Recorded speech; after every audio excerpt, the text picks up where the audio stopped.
Hello, greetings to everyone and welcome to my YouTube channel.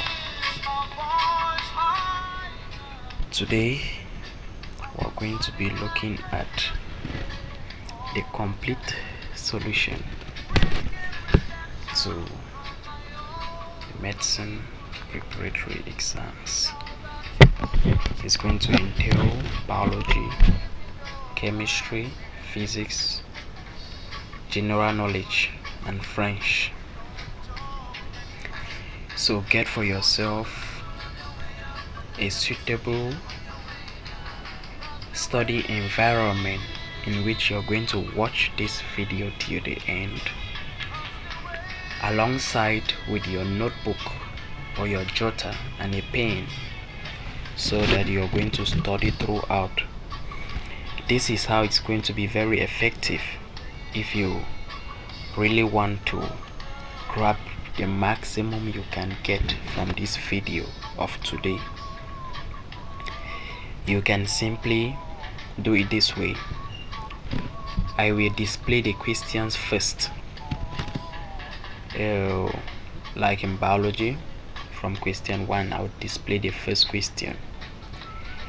You can always pause the video, read the question again, think, reason out what can be the correct answer, and then follow my own solution and know the correct answer. Then we go to the next question. You repeat the same thing. By so doing, you're really going to grab a lot in this video. Do not just watch it like an African, a Nigerian movie, or an Indian film. No, it is not. It is a tutorial video. So guys, let's get started.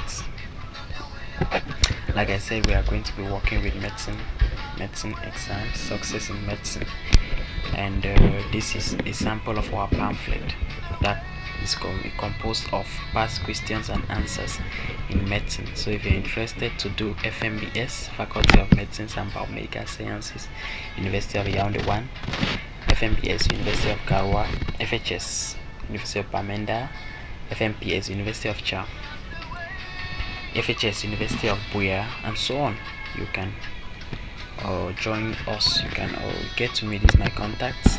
You can get to me at any time for all what you need as far as concours are concerned in Cameroon. Now let's read the first question. I read the question. Which of the following structures are found in all viruses? Which of the following structures are found in all viruses? We have A, envelope, nucleic acid and capsid, DNA, RNA and protein, nucleic acid and carbohydrate and lipids. Then we have none of the above. The correct answer is B. So we are going to justify why. Why do we say that the correct answer is B? Why do we accept that every viruses contain a DNA, an RNA, and a protein and proteins? The reason is because the virus particle consists of DNA, that is deoxyribonucleic acid, and RNA, ribonucleic acid, within a protective coat called a capsid. So this protective protein coat is called capsid, and it's made up of protein. So we can in short say that a virus particle consists of a DNA, an RNA, and a protein coat, which is called capsid. Question 2. So here we find out that B is the correct option. Alright, like what I'm saying is they cannot come from the nucleus, they cannot come from the cell wall, from the cell membrane, from the glycocalyx. They cannot come from the receivers. The answer is none of the above. Number 3. Viruses are highly specific to their host, meaning that they are host specific. Viruses that attack bacteria, we don't need to doubt that. The answer is B. Why? The viruses that attack bacteria is bacteriophage, which can be called phage for short. So The viruses that attack bacteria are called bacteriophages, and for short we can just call them phages. The answer is bacteria are also called prokaryotes because they. So what are prokaryotes and why are bacteria called prokaryotes? Here we find the answer is D, because none of this actually satisfies. We have chemosynthetic bacteria. We cannot classify bacteria as prokaryotes because they are chemosynthetic. No. Okay, they cause diseases or they are unicellular. No, this is the reason why bacteria are called prokaryotes, because they lack a true nucleus and other membrane-bound organelles. That is what prokaryotic cells are. Remember, cells are in two groups, two categories, two types. We have prokaryotic cells and eukaryotic cell. And prokaryotic cells lack a true nucleus and other membrane-bound organelles. Question 5. HIV is classified as a retrovirus. That means clearly the answer is B.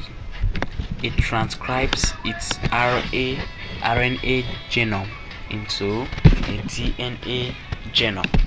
Yeah, so we are accepting that. Why? Because HIV has the ability to transcribe its RNA genome into a DNA genome, and this makes it very difficult for the immune system of the host to detect the presence of the HIV virus.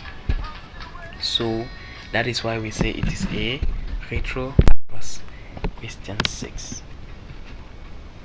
Question 6. Which of the following organelles still contains DNA? Clearly, the answer is D. The answer is D. The mitochondria. Mitochondria of a cell has its own DNA on its own, and that is the reason why it is also considered as the powerhouse of the cell. You could find a question like that. You're talking about the powerhouse of the cell. We talk about the mitochondria because that's where energy is stored in the mitochondria. A cell without mitochondria would definitely vanish because they will lack energy. So that is the answer to this question, mitochondria. D. Number 7. Question 7. The concentration of calcium in a cell is 0.38. The concentration of calcium in the liquid is turning 0.1%. How could the cell get more calcium? Active transport, diffusion. We have passive transport, diffusion, active transport, osmosis, and then we have all of the above, which is false. Of course, the answer is C. Let's justify. The concentration of calcium inside the cell is already higher than the surrounding. The cell will need to use active transport to move calcium ions against a concentration gradient. That's why we now choose our answer to be active transport, because if we want to look at the definition of active transport, we are going to say it is the movement of molecules against a concentration gradient. When we use this word against a concentration gradient as opposed to along a concentration gradient, against means that it's moving from a region of low concentration to a region of high concentration. So that's against a concentration gradient. Take note. But when we say along a concentration gradient, it simply means that these molecules are moving from a region of high concentration to a region of low concentration. In this case, we have against a concentration gradient as it moves from low concentration to a region of high concentration. That's active transport. Let's prove. All the following structures are directly implied in the support or cellular movement except one. Which one? Clearly, we see that the answer should only be D. Why? Because all of this. The question says again. Listen. All the following structures are directly implied in the support of or cellular movement of cellular movement except one. Which one? So clearly the answer is what? C.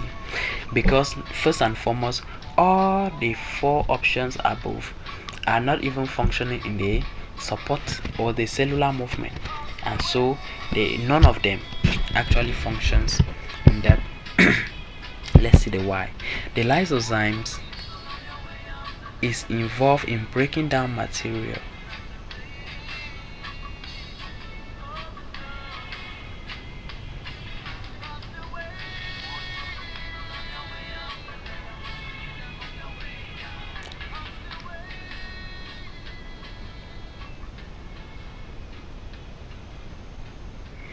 All right, let's see why. Lysozymes is directly involved in breaking down waste material and cellular debris, not in support and cellular movement. So that is it. Lysozymes were flagellum, microtubule. These things, they are not functioning in the support or and cellular movement. So that's why our answer is D. Now we go to question 9. What cellular component form Pinocytosis? Let's see, the answer is going to be A, the cell surface membrane. Let's justify why our answer is A. Alright, we know about a process known as that's called pinocytosis, which involves the formation of pinocytic vesicle or vesicles, and these pinocytic vesicles are formed from the cell surface membrane. So the question is saying that what cellular component form vesicle? So like from which cellular component are vesicles formed? And so we are now saying this vesicle is a short of saying pinocytic vesicles, and they are actually formed from the cell membrane. So our answer here is A. Cells without a nucleolus die because they lack centroids and are to divide lysa and are unable to destroy spent organ. Now mitochondria and are unable to obtain energy, which is a lie. Cells without a nucleolus will not lack mitochondria. So our answer is E, none of the above. Why? They lack ribosomes and are unable to synthesize proteins. Any cells without nucleolus will lack ribosomes, and in the absence of ribosomes, the cells are unable to synthesize proteins. And without ribosomes, there's not going to be this synthesis of proteins or protein synthesis, and there are some essential proteins that will not be synthesized in the nucleolus, because the nucleolus is the site for protein synthesis in the cell. So it could be another question. They will ask you the site for protein synthesis, where protein synthesis takes place, is in the nucleolus. Now some essential proteins, let's say for example the RNA, ribonucleic acid, and DNA deoxyribonucleic acid, are essential proteins, and some others, they are essential proteins that need to be synthesized from the nucleolus, and without ribosomes this will not happen.